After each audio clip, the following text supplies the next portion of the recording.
Trickle down effect अगर आप ground reality में जाते हैं, हमने अक्सर देखा मुख्तलिफ अदवार में मुख्तलिफ सियासी लीडर जो हैं उन्होंने जो फिगर्स कोट किए वो हकाइक से बिल्कुल बरक्स होते थे कि जी महंगाई कम हो गई है, अब आलू 5 रुपए किलो मिल रहा है जबकि आलू 150 या 70 रुपए किलो मिल रहा होता था। और इसी तरह आज भी अगर हम बात करते हैं पेट्रोलियम की मद में जो कीमतें कम भी हो जाएं तो किराए कम नहीं होते। और दूसरा आपने कहा कि जी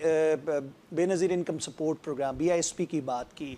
ये एक मखसूस और ख़ास तबके के लिए हो सकता है, लेकिन ऑल सैलरीड पर्सन इंक्लूडिंग मैं बात करूँगा सरकारी मुलाजमीन चलें, वो एक ख़ास तबका, एक महदूद तबका है, वो पूरी पाकिस्तान की आवाम नहीं है। लेकिन जो बाकी बेचारे मीडियोकर्स हैं, मतवस्त तबके के लोग हैं, तनख्वाहदार हैं, या वो हॉकर या वो आपकी फैक्ट्री में काम करने वाला गार्ड जो अभी भी 25,000 या 20,000 तनख्वाह पे काम करता है, वो कहाँ से टैक्स देगा और उसके ऊपर बोझ क्यों डाला जा रहा है?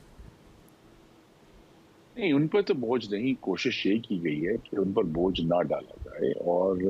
तवक्को भी यही है कि उनसे हम मज़ीद कोई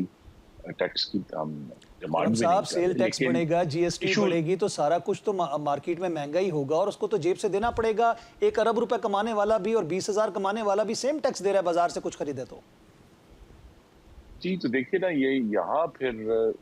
जैसा मैंने कहा कि इसीलिए जो सबसे बड़ी मद हमें इस वक़्त अवेलेबल है,